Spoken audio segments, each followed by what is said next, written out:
जैसा कि भारत सरकार ने अभी जीएसटी को रिफॉर्म किया है, जिसे जीएसटी 2.0 कहा जा रहा है, लेकिन पूरे भारतवर्ष में 22 सितंबर 2025 से इसे पूरे भारतवर्ष में लागू कर दिया जाएगा। लेकिन जीएसटी जिस प्रकार से 2.0 इसे कहा जा रहा है भारत सरकार के द्वारा, लेकिन ये क्या जनता के लिए, क्या आम जनता जो है, आम नागरिक जो भारत के रहने वाले हैं, जो निम्न स्तर श्रेणी के हैं, उनको क्या ये बेनिफिट नहीं पाएगा। हम इस टॉपिक में सारी चीज़ को कवर करेंगे, चाहे वो हेल्थ इंश्योरेंस है या इंश्योरेंस है। जीएसटी की जो डेफिनेशन है उसको समझने की कोशिश करेंगे, चाहे वो इंडस्ट्रियल लेवल पर हो या वो अकाउंट्स के लेवल पर हो। हर चीज़, हर डीप लेवल पर उसको जानने की कोशिश करेंगे।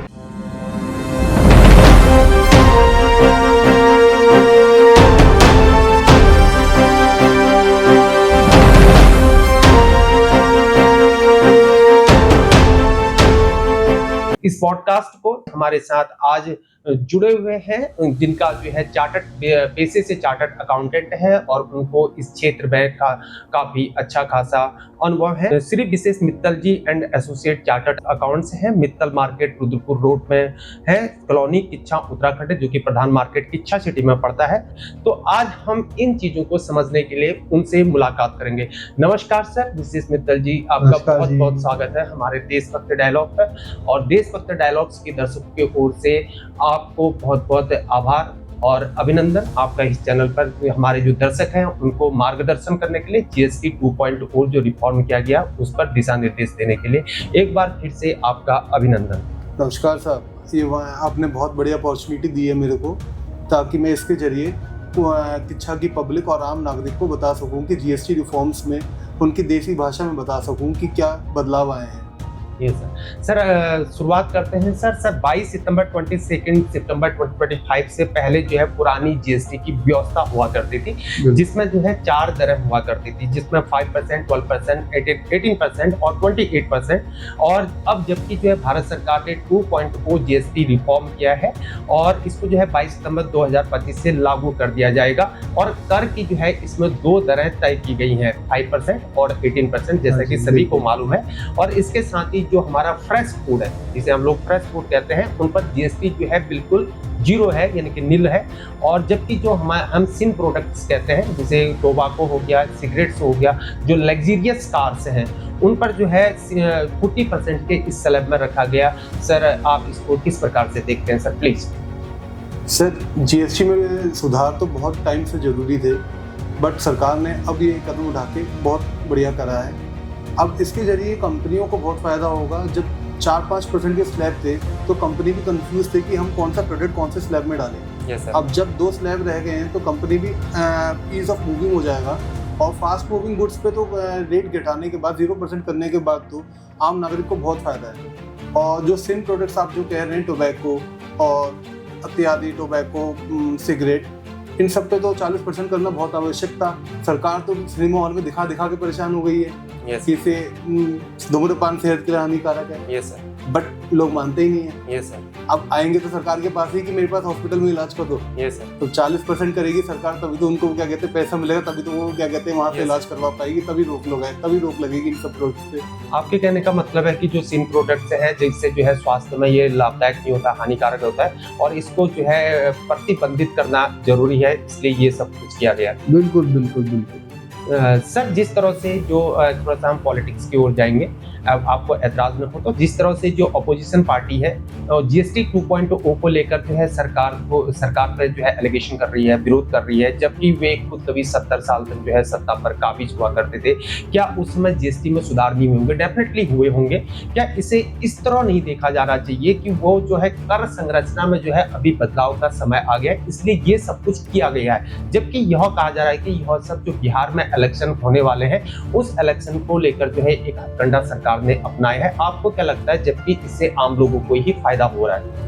अब सर जीएसटी खाली बिहार पे तो लग नहीं रहा। Yes sir. पूरे इंडिया में लग रहा है। Yes sir. बल्कि एक्सपोर्ट पे भी लगता है थोड़ा बहुत। Yes sir. तो अब खाली ये कहना कि बिहार के चुनाव के लिए किया है, वो तो बहुत गलत होगा। Yes sir. हाँ, ये कह सकते हैं कि सरकार को बिहार के चुनाव में फायदा होगा। Yes sir. थोड़ा फायदा जरूर मिलेगा उनको। Yes sir. बट जीएसटी कम हुआ तो आम नागरिकों के लिए कम हुआ है। यस। हर सरकार का मोटो यही होता है कि महंगाई कम करो। Yes sir. अब सरकार कर रही है। Yes sir.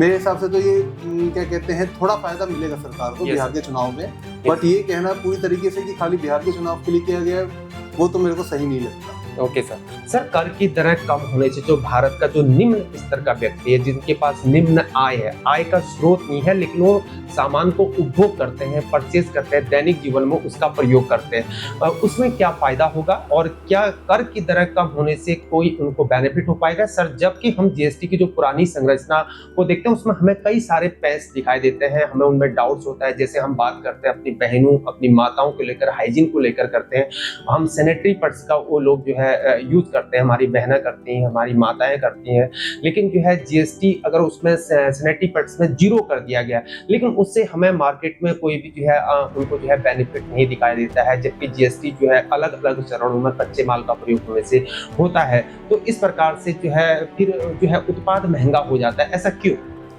सर, पहले तो ये है कि हाँ, फास्ट मूविंग गुड्स जैसे दूध, दही, इन सब पे जीएसटी रेट 0 करने पे आम जनता को तो फायदा होगा ही। सर। जो उनके पैसे बचेंगे वो अपने क्या कहते हैं, बच्चों की पढ़ाई, स्वास्थ्य व्यवस्था के लिए लगा पाएंगे। और जो आप ये कह रहे हैं कि सैनिटरी पैड्स पे 0% कर दिया है, बट लेकिन अभी तक उसका फायदा नहीं मिला है। सर, बात यह है, इसके लिए पहले आपको जीएसटी का एक बहुत महत्वपूर्ण हिस्सा है आईटीसी, इनपुट टैक्स क्रेडिट जिसे हम कहते हैं, उसे समझना बहुत आवश्यक है। जैसे कोई भी रॉ मटेरियल है, रॉ मटेरियल पे तो सरकार ने जीएसटी 0 नहीं किया अभी तक। अब जैसे सैनिटरी पैड में आप ये मानिए केमिकल्स लग रहे हैं, या फिर क्लोथिंग लग रही है और कॉटन लग रही है, उन पे तो जीएसटी लगा हुआ है। अब 100 रुपए का प्रोडक्ट प्लस 18 रुपए का जीएसटी। अभी तक तो सैनिटरी पैड पे जीएसटी था, तो लोगों को का फैक्ट्री को आईटीसी मिल जाता था। अब फैक्ट्री को आईटीसी मिल जाता था तो जो जीएसटी का बोझ तो अल्टीमेट कंज्यूमर पर पड़ता था। अब लेकिन फैक्ट्री को आईटीसी नहीं मिलेगा। अब वो आईटीसी जीएसटी का जो पार्ट है वो कॉस्ट, प्रोडक्ट की कॉस्ट में ही जुड़ जाएगा। अब चाहे आप ये कहो कि 100 रुपए का सैनिटरी पैड था, अब उस पे पहले उस पे 12% जीएसटी लगता था, शायद 112 का पड़ता था, लेकिन अब उस पे क्या कहते हैं 112 ये नहीं लिखेंगे लोग कि 100 रुपए plus 112 plus 12 is equal to 112। अब वो सीधे ही 110 या 111 लगेंगे, क्योंकि उनके पीछे जो रॉ मटेरियल है उस पे तो उनका जीएसटी दे ही रहे ना, और वो प्रोडक्ट की कॉस्ट में जुड़ गया। अच्छा, उनको इनपुट मिला ही नहीं। इसमें फैक्ट्री ओनर भी मजबूर है, वो नहीं कर सकता कुछ भी। ओके सर, थोड़ा सा हम जो है हम एक डेमोक्रेटिक कंट्री में रहते हैं और मत देने का सबसे 18 साल के बाद सब मताधिकार का सबके पास राइट हो जाता है। तो उस हिसाब से जिस प्रकार से हम डेमोक्रेटिक कंट्री में रहते हैं, तो विपक्षी दल ये कहता है कि बहुत हुई अब महंगाई की मार, विपक्षी दल ये कह रहा है, और अब की बार हमारी सरकार यानी कि हमारी सरकार की बात कर रहा है। और अब जो है लगता है कि सत्ता में बैठी हुई सरकार भी ये कह रही है कि बहुत हुई महंगाई की मार, इसलिए कर रहे हैं हम जीएसटी में सुधार। और क्या आपको नहीं लगता है कि इस बार सरकार भी कह रही है कि हमको जीतना है बिहार का चुनाव और इसलिए कह रहे हैं जीएसटी में सुधार? क्या सरकार भी मान ली कि ट्रंप साहब ने जो है अभी जो अतिरिक्त शुल्क लगा दिया 25% का और 50% हो गया है, तो इस हिसाब से जो है जीएसटी में सुधार कर रहे हैं, क्या आपको ऐसा लगता है? सर, ये बात समझनी पड़ेगी कि हर सरकार का एक ही मोटो होता है कि महंगाई कम करें। Yes sir. और आम जनता भी यही चाहती है कि महंगाई कम हो ताकि उनकी आय बढ़े और वो अलग लग्जरीज में जा सकें। Yes sir. अब ये कहेंगे कि खाली इस सरकार ने इस मोटो को करा है तो हर सरकार यही करेगी। Yes sir. कि हर सरकार का ये वो होता है, क्या कहते हैं, अपनी इलेक्शन कैंपेन में हम महंगाई कम करेंगे। Yes sir. और दूसरी बात जो आप ये कह रहे हैं कि जीएसटी में सुधार तो बहुत समय से जरूरी था। Yes sir. अब हुआ है तो लोग ये क्वेश्चन उठा रहे हैं, वो तो सही नहीं है। यस। और जो ट्रम्प जी ने वो करा है उसके विषय में मैं ये कहना चाहूंगा कि सरकार make in India, made in India और यूज इन इंडिया को प्रमोट कर रही है। Yes sir. जब तक छोटे व्यापारी कम्पीट नहीं कर पाएंगे तो वो क्या कहते हैं सर्वाइव भी नहीं करेंगे तो इंडियन की इकोनॉमी कहाँ जाएगी। Yes sir. तो रेट कम करने जरूरी थे। Yes sir. सर, जिस तरह से आज के दिन में सबसे ज़्यादा हम लोग जो है सबसे ज़्यादा महंगाई की अगर बात करते हैं तो सबसे ज़्यादा स्कूली शिक्षा में सबसे ज़्यादा पैसा हमारा इन्वेस्ट हो रहा है। तो बचपन से लेकर हम पढ़ाई जो है लास्ट तक करते हैं, तो और उस हिसाब से जो है उनको पढ़ाई का जो है रिजल्ट नहीं मिल पा रहा है। और दूसरा हमारा खर्चा होता है मेडिकल में इलाज इत्यादि कराने में। तो उस हिसाब से सरकार ने जो है स्टेशनरी में जीएसटी को जो है यहाँ पर कम कर दिया है, 0% लगभग तक कर दिया है स्टेशनरी में, कॉपी किताब पेन इत्यादि में। तो फिर भी जो है स्टेशनरी के लिए कच्चा माल प्रयोग होता है, जैसे मैंने सैनिटरी पैड की बात करी है, लेकिन फिर भी इससे क्या बेनिफिट मिलेगा आम नागरिक को, यानी कि पेरेंट्स को क्या बेनिफिट मिल पाएगा जीएसटी को लेकर? सर, क्या कहते हैं, जैसे आप ये समझिए सरकार ने पेंसिल पे, कॉपी पे जीएसटी 0 कर दिया है। Yes sir. बट क्या कहते हैं, पेंसिल बन तो वुड से ही रही है, यस सर, वुड पे भी जीएसटी लग रहा है, यस रॉ मटेरियल तो वुड ही रहा, वुड पे 5% जीएसटी लेके फैक्ट्री लेके आ रही है, यस सर, बट अब वो 5% जीएसटी का उसको आईटीसी मिलेगा नहीं, ना उसको रिफंड मिलेगा फैक्ट्री मालिक को, फैक्ट्री ओनर को। तो फैक्ट्री ओनर अल्टीमेटली उसको कॉस्ट में ही जोड़ेगा। अब कॉस्ट में जोड़ेगा तो एज सच ज़्यादा इफेक्ट नहीं पड़ेगा, बट हाँ ये कह सकते हैं कि आम आदमी को इससे जीएसटी की रेट कम होने से बहुत फर्क पड़ेगा। कि क्या कहते हैं, जैसे मैंने आपको पहले ही बताया, फास्ट मूविंग गुड्स हो गए, तो अब सरकार, अब आम नागरिक अपने बच्चों की पढ़ाई अब ज़्यादा लग्जरी स्कूल में करा सकते हैं, ज़्यादा बढ़िया शिक्षा दे सकते हैं। जो ये पहले सोचते थे आम नागरिक की मैं बचत कहाँ से करूँ, अब सरकार ने साबुन, दूध, दही, बेसिक नेसेसिटीज वाली चीज़ों पे तो जीएसटी कम ही कर दिया है, बिल्कुल ना के बराबर ही कर दिया है। अब जो पैसा वहाँ बचेगा वो आम नागरिक अपने क्या कहते हैं बच्चों को बढ़िया शिक्षा देने में लगा सकता है। ओके सर, जिस प्रकार से हमारे जो केंद्रीय कृषि मंत्री हैं शिवराज सिंह चौहान जी हैं, उनका ये कहना है कि जो जीएसटी को इम्प्लीमेंट किया गया उससे जो किसानों को इससे बहुत राहत मिलेगी, हमारे जो किसान भाई हैं उनको बहुत बेनिफिट मिल पाएगा। इससे जो छोटे मध्यम किसान जो है, छोटे जो हमारे गाँव के इलाके में जो किसान हैं उनको जो है बहुत ज़्यादा बेनिफिट मिलेगा और जीएसटी की दर कम होने से खेती की लागत घटेगी और किसानों को अत्यधिक मुनाफा मिल पाएगा। क्या आपको लगता है कि ऐसा हो पाएगा? जैसे कि हम जो है रुद्रपुर सिटी उधम सिंह नगर डिस्ट्रिक्ट से रहते हैं और हमारा जो है यहाँ पर धान की खेती, गन्ना खेती और गेहूं की खेती जो है अत्यधिक पाई जाती है। इवन यहाँ पर जो है हमारे वहाँ से जो है एक्सपोर्ट भी होता है, तो इसको आप किस प्रकार से देखते हैं? सर देखिए, पहली बात तो हमारा देश कृषि प्रधान देश है और उस लेवल पे अभी तक किसानों ने टेक्नोलॉजी इम्प्लीमेंट नहीं करी है जिस लेवल पे इम्प्लीमेंट होनी चाहिए थी। अब जब किसान देखेंगे कि जिस प्रोडक्ट पे, जैसे ट्रैक्टर के पार्ट्स पे 28% जीएसटी लगता था पहले, अब वही पार्ट्स पे 18% जीएसटी हो गया है। अब किसान की सहूलियत बढ़ जाएगी। किसान कहेगा कि जब मेरे को माल, वही चीज जो मैं पार्ट्स लेना चाह रहा था फार्मिंग के लिए, अब वो पार्ट मेरे को कम रेट पे मिल रहा है, तो वो टेक्नोलॉजी को इम्प्लीमेंट करेगा अपने खेत पे भी और उससे प्रोडक्शन बढ़ेगी किसान की भी। अब टेक्नोलॉजी क्या कहते हैं, जैसे अपने पन्नागर यूनिवर्सिटीज है जी, दिन भर पन्नागर यूनिवर्सिटीज को हर महीने, हर 2-3 साल में कोई ना कोई नई टेक्नोलॉजी लाती है जी। बट क्या कहते हैं, किसान इसी चक्कर में नहीं कर पाता क्योंकि वो महंगी है जी। अब जैसे ही जीएसटी रेट कम होंगी, किसान की भी इनकम बढ़ेगी जी। अब वो जब कम रेट में चीजें खरीदेगा तो वो जरूर इम्प्लीमेंट करेगा टेक्नोलॉजी को जी। तो इससे बहुत फर्क पड़ेगा किसान को। सर जिस प्रकार से ये कहा जा रहा है कि जो ट्रंप साहब हैं, अमेरिका के जो प्रेसिडेंट है अभी, उन्होंने भारत पर अतिरिक्त शुल्क लगा दिया, जैसे कि मैंने आपको पहले ही बात की, लेकिन कई सारे लोग ये सोच रहे थे कि भारत पर मंदी आ जाएगी और मंदी का दौर शुरू हो जाएगा, लेकिन जबकि ऐसा नहीं हो पाया। तो जबकि ये देखते हैं जो पिछला जो वित्तीय वर्ष था उसमें जो है निजी अंतिम जो PFC जो उपभोग व्यय होता है उसमें जो है 7.2% का जो है इम्प्रूवमेंट हो पाया था। तीसरी बात करते हैं, ऐसे लगता है कि कोई हमारे भारत पर जो है इससे कोई संकट नहीं हो पाया। और जबकि जो जनवरी मार्च का जो तिहाई था उसमें 7.4% की दर से बढ़ा है। क्या यह उन लोगों के बिल्कुल जो विचार होते हैं उनके विपरीत जो सोच रहे थे कि अब मंदी आने वाली है, जबकि तिमाही अप्रैल और जून में भारत जो है अभी तेजी से 7.8% की दर से आगे बढ़ रहा है। और आप इसे कैसे देखते हैं जिस प्रकार से ट्रंप जो है अभी एग्रेसिव हो रहे हैं? हालांकि जो है अभी इलेक्ट्रॉनिक मीडिया और प्रिंट मीडिया से पता चल पाएगी जो है ट्रंप साहब फिर से यहाँ पर मोदी कर रहे हैं। और जबकि जो है ट्रंप द्वारा 50% टैक्स जो है टैक्स पर क्या इससे जीडीपी विकास दर में कमी आ सकती है? अगर आती है तो ये कितने % तक हो सकती है? सर ये देखा जा सकता है कि भारत की अर्थव्यवस्था बहुत स्ट्रांग है। भारत इंडिया की इकोनॉमी में मतलब ज़्यादा फर्क नहीं पड़ा डोनाल्ड ट्रंप के क्या कहते हैं एक्सपोर्ट के रिगार्डिंग। हाँ बट ये है कि क्या कहते हैं एक्सपोर्ट्स थोड़ी कम हुई हैं। Yes sir.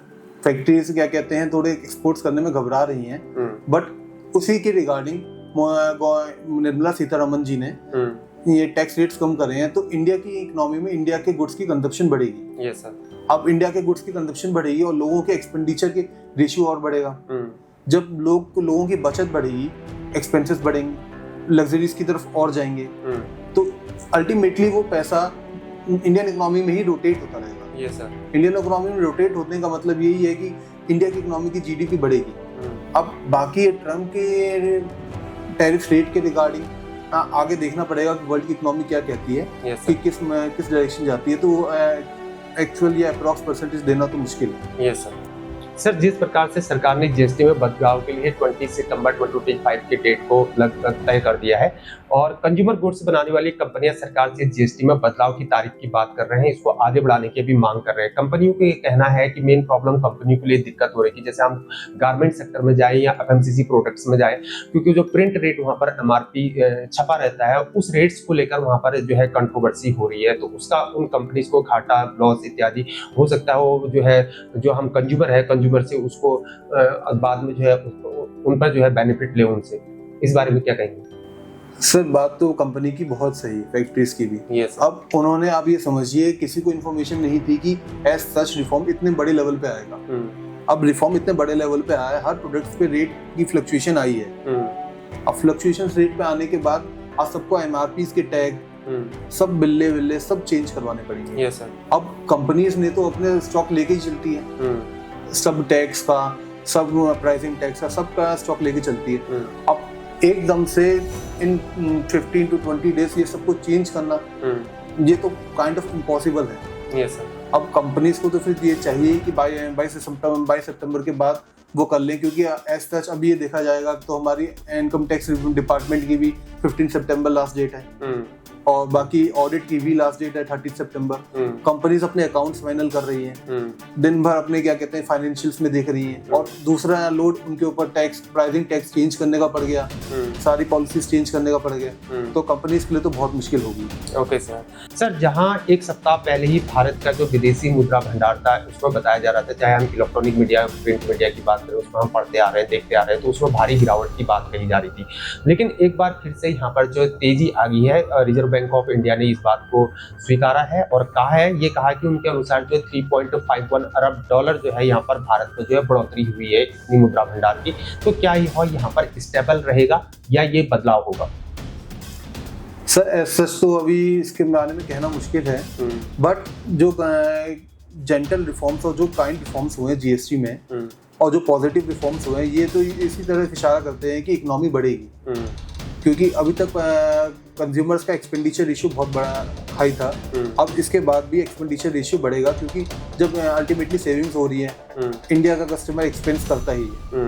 ओके सर, हमारी जो फाइनेंस मिनिस्टर है निर्मला सीतारमण जी, उनका ये कहना है कि पेट्रोल और डीजल ये थोड़ा सा जियोपॉलिटिकली क्वेश्चन हो जाता है।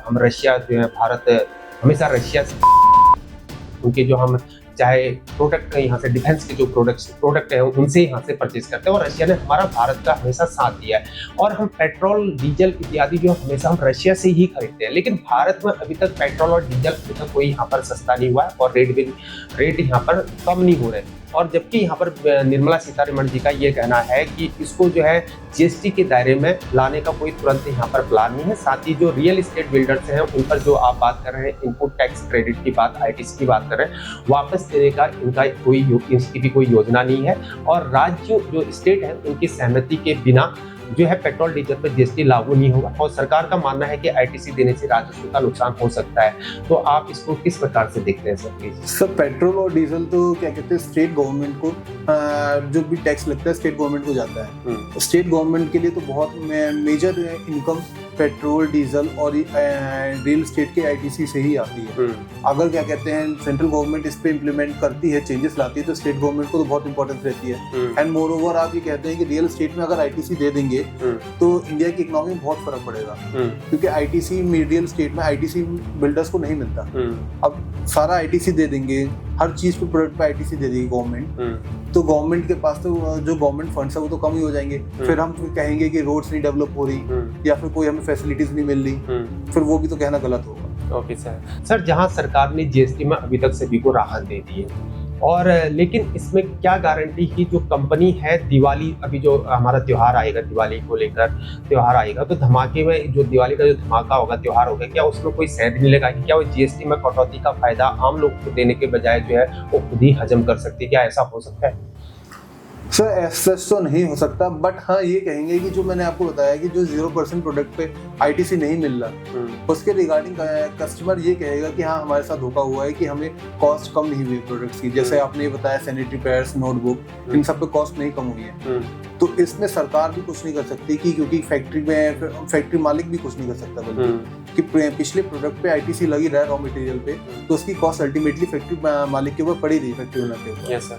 तो ये कह सकते हैं कि हाँ कंज्यूमर जरूर कहेगा कि सर मेरे साथ वो प्रोडक्ट का रेट कम ही नहीं हुआ, और कंज्यूमर का नॉलेज देना बहुत जरूरी है इस रिगार्डिंग कि आईटीसी ही कम नहीं हुआ है, इनका पीछे रॉ मटेरियल का रेट ही कम नहीं हुआ है, और फैक्ट्री ओनर को आईटीसी पड़ रहा है, आईटीसी का क्रेडिट ही नहीं मिल रहा, तो कॉस्ट पे इफेक्ट नहीं पड़ेगा। Yes sir. Sir GST council ने कहा है कि ऑनलाइन प्लेटफॉर्म डिलीवरी करने वाले, खासतौर पर हम जोमेटो और स्विगी की बात करेंगे या जितने भी ऑनलाइन डिलीवरी वाले चल रहे हैं, उनमें यह है कि 18% उनको टैक्स देना होगा। और लेकिन उससे क्या हो रहा है, जो ऑनलाइन डिलीवरी करते हैं उन पर जो है अतिरिक्त बोझ पड़ा। वो कह रहे हैं कि 100 करोड़ से लेकर 200 करोड़ रुपए का जो है अतिरिक्त बोझ पड़ेगा, और हम ये सब जो है कंज्यूमर के ऊपर थोपेंगे और उनसे जो है इसको वसूलेंगे। तो इसको आप किस प्रकार से देखते हैं, जो आगे जनता से ही सब कुछ क्यों वसूला जा रहा है?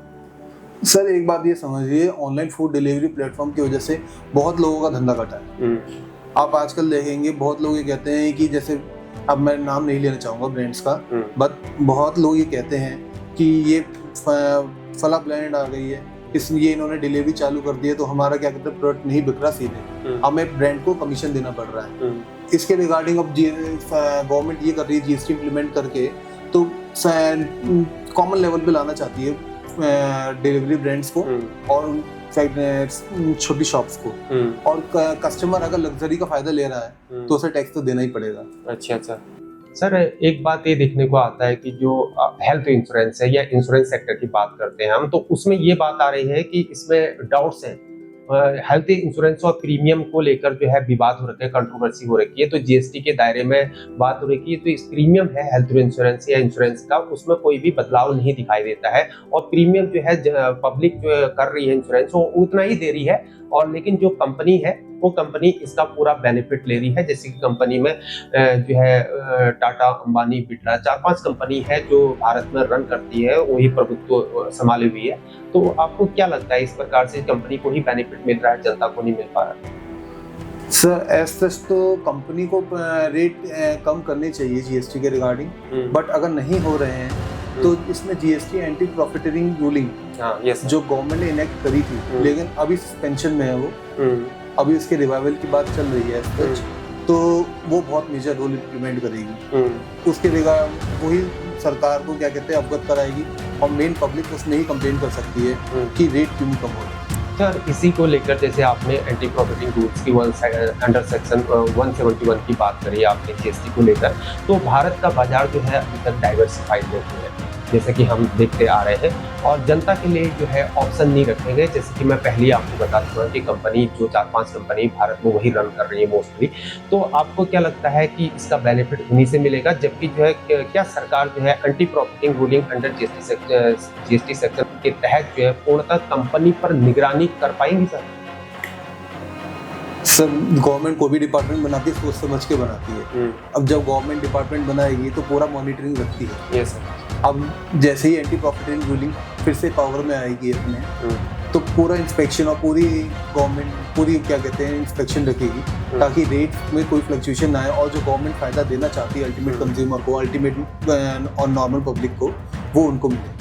सर जिस प्रकार से जीएसटी में अभी सुधार किया गया, जीएसटी 2.0 इसे कहा जा रहा है, और भारत सरकार ने इसकी बहुत अच्छी तारीफ की है, और लेकिन कुछ ऐसी चीज़ें हैं इसमें काफ़ी चीज़ें सुधार की गई हैं, लेकिन कुछ चीज़ें अभी विसंगतियाँ देखने को मिल रही हैं, और लेकिन इससे सरकार को काफ़ी ज़्यादा नुकसान हो रहा है। लगभग 48,000 करोड़ रुपये का इसमें जो है लॉस सरकार का बताया जा रहा है, अतिरिक्त बोझ बताया जा रहा है। तो जो अतिरिक्त बोझ है, क्या ये आम जनता से किसी दूसरे रूप में जो सरकार ग्रहण लेगी नहीं क्या सरकार?